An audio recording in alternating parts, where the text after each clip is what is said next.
maintain employment. His success in this role led to his promotion as a team supervisor. His desire to impact more lives through employment and understanding of the need to diversify our funding streams and create a more sustainable business model led to additional promotional opportunities in the organization.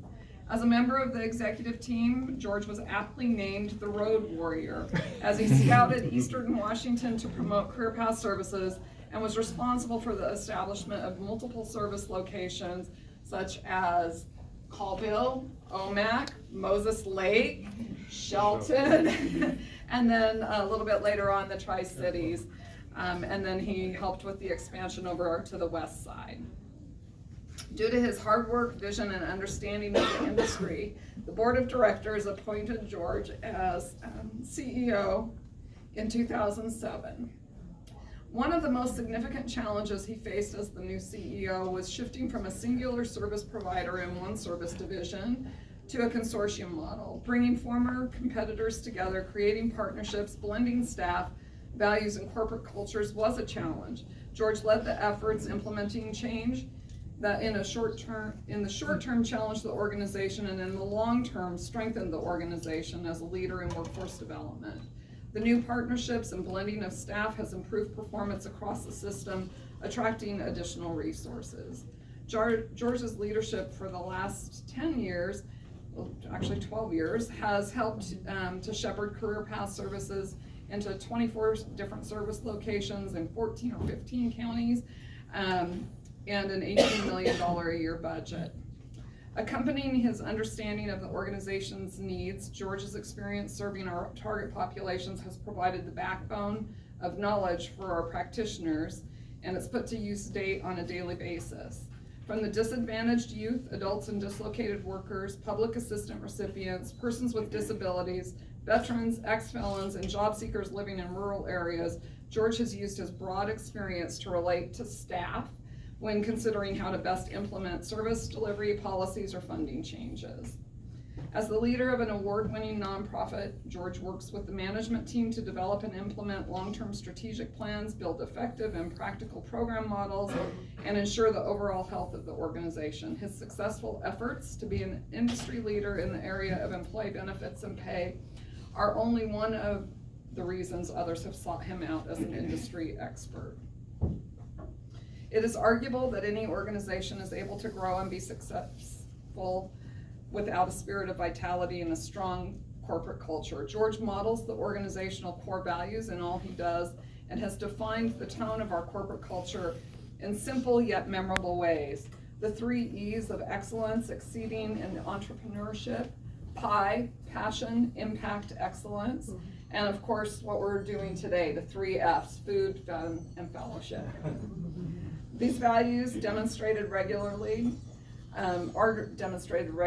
in supporting our employees through a variety of ways. His commitment to each employee extends to regular professional development and ensuring that we have a world-class benefit package. George has described his employees as his caseload and says concern for them is what keeps him up at night. As our practitioners serve clients with best interests in mind, so George does with his employees. Finally, he exemplifies servant leadership, from the support and encouragement of his employees to reach their full potential to the foresight and stewardship needed to create a successful consortium business model. Words we use to describe the servant leader are awareness, integrity, empathy, conceptualization, and stewardship. They tell George's story and why his tenure has been so successful. He has brought to life the vision he had in creating a diversified business model while maintaining the close-knit family culture of an expanding organization. Through these achievements, he's helped us ensure the long-term success of the organization and touched the lives of thousands of people. So just as one thank you, we have a stay at the Coeur d'Alene for you and Sean. Thank you. This is the 3rd celebration that we've had of George, so we've been kind of doling out as we go. And then I'll allow you to speak in just a minute, but thank you for your time, dedication, and for making our profession of workforce development, such a wonderful place to be. Cecil,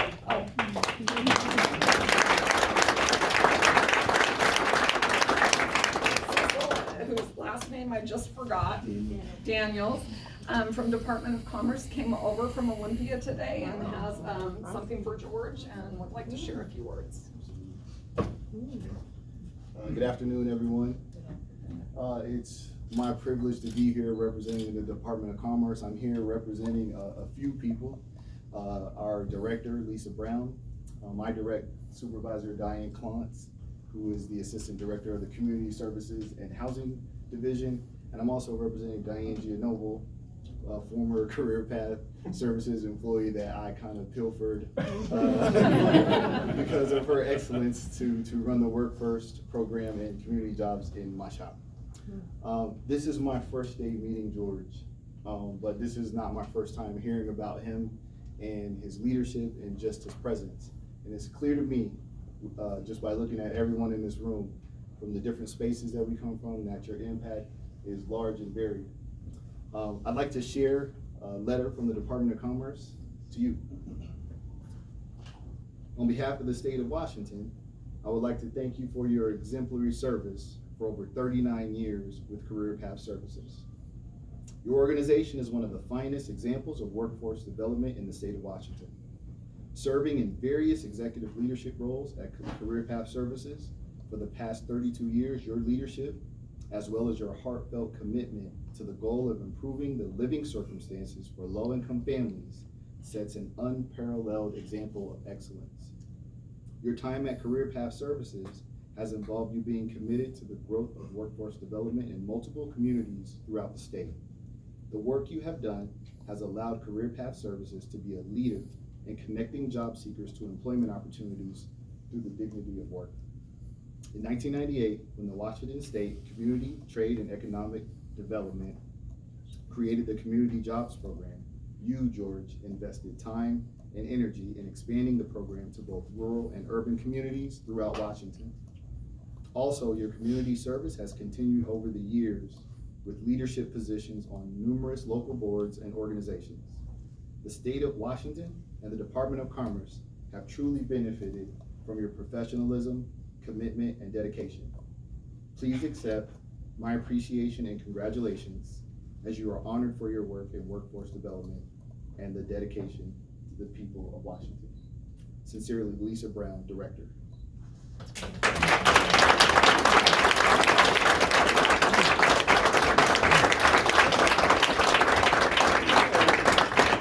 And as I take my seat, the last thing I would like to say is I was sitting in the back of the room thinking about what do you say about a person like this that you just met. But one word from this core value stood out to me.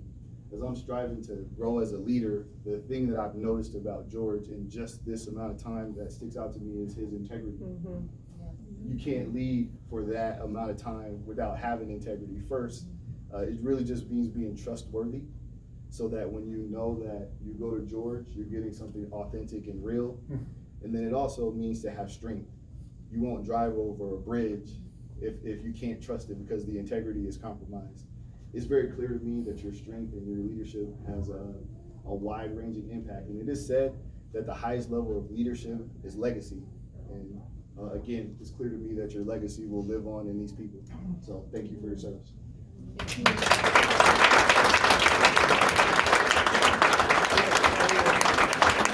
When we were planning for today, we did say that we would just open up if anybody else had any comments that they'd like to share.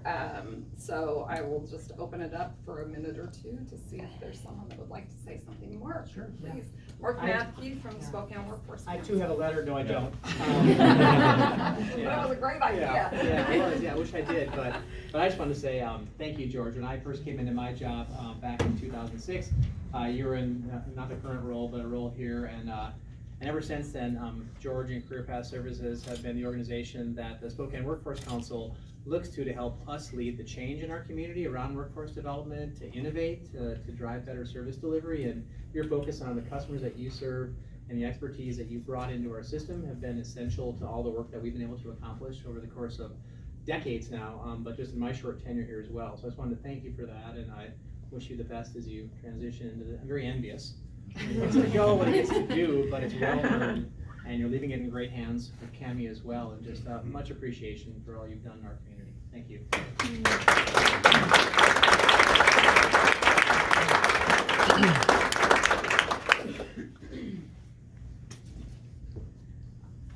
I know each of you will have your moment and ability to say thank you in your own way. Do you want to say? I do want to thank everyone for being here today. I'm honored by your presence and humbled that you would take the time to spend with us. I do want to introduce some folks. If you are an employee of Career Path Services, if you would just wave, I want folks to know who you are. These are the world-class hearts that have, over the last 12 years, helped Career Path Services become a best place to work at the local, state, and national level 27 times. And it's been an honor and privilege to call these not just employees, but friends. I also want to introduce our new senior executive team. Andy Dwanch is our COO. I'm here. Where is he? There's Andy. And Lloyd Phyllis, our new CFO. And of course, our new and improved CEO, Kenny.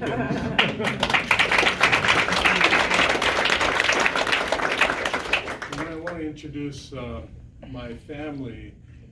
First, my children. Jessica is just moved from Irvine, California to Spokane in the last few days with our grandchildren, Ocean, Bella, and Justice. And then one of our two sons, Kalani and Hannah, are here. Not our a son, youngest but... son, Derek and Sammy, couldn't make it today, but they do send their regards. And then, most importantly to me, I'd like to introduce a woman who, after dating me for 17 days, said yes. And next month, we celebrate our 80th anniversary. 40 for her and 40 for me. You're here. This is my wife, Sean.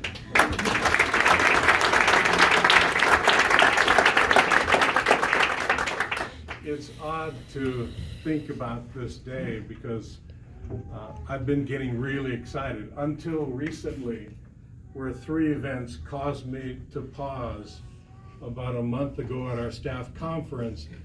Among the gifts, the employees gave me a coffee mug that said, "George, retired and under new management," and at the bottom it said, "See Sean for details." That was disturbing. And then Monday, another friend texts or emails me and he says, "Hey George, I turned 30 last month and I just realized you've been working longer than I've been alive." But what really got me going was this morning in one of the headlines of USA Today's edition, it said, "What is retirement? 20 years of unemployment." I apologize to our fund sources for being a placement when I got hired, but unfortunately I'm exiting as unemployed. But I do want to thank you. When I look around the room, I don't see customers, employees, fund sources, partners. I see friends and loved ones. And I'm grateful for the opportunity to have called you a colleague. You can see on the wall behind some of these folks over here, the purpose of our organization is breaking the spirit of poverty through the dignity of work. And many years ago, we decided that we would commit ourselves and the rest of our careers to bringing this to pass. I was reading the purpose statements from the 2 major pieces of legislation that we work under the Workforce Innovations and Opportunities Act of 2014. The purpose includes to build a system centered around approximately 3,000 centers or one-stops that would help people find employment opportunities to improve their quality of life. In the Personal Responsibilities and Work Opportunities Reconciliation Act of 1996, it created the updated welfare system, the Temporary Assistance for Needy Families.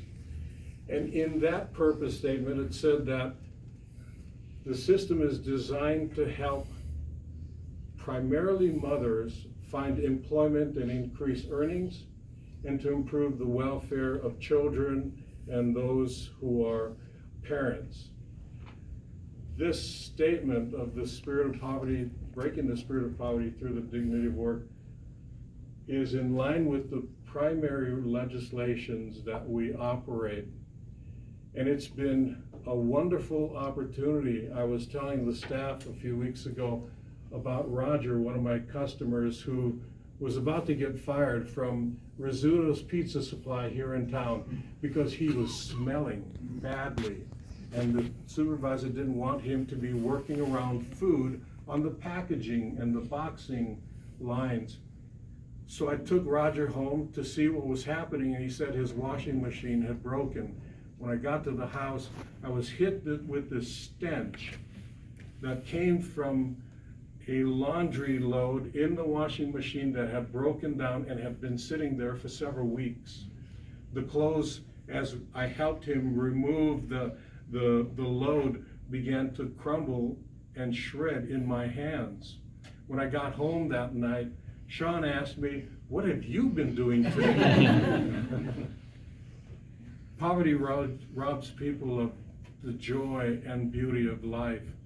The hope that we all want others to have dissipates and is destroyed. And yet, I look around at the ambassadors and dignitary in this battle against poverty. See, our relationship is not defined by a contract or a memorandum of understanding. It's not defined by a procurement process where we may be competing for the same funds. Our relationship is based on whether we are doing battle against poverty. And if you're fighting against illiteracy, injustice, lack of hope, lack of opportunity, segregation, unemployment, or underemployment, if you're fighting against poverty, then you and I are friends. And that's how I see each of you. We're grateful for your presence. And so let me end with a blessing. Moses was commanded to bless the children of Israel with the following blessing, and this is what I give to you. May the Lord bless you and keep you. May he make his face to shine upon you and be merciful to you. May he give you peace. Thank you for being here. God bless you. I love you. God bless Career Path Services.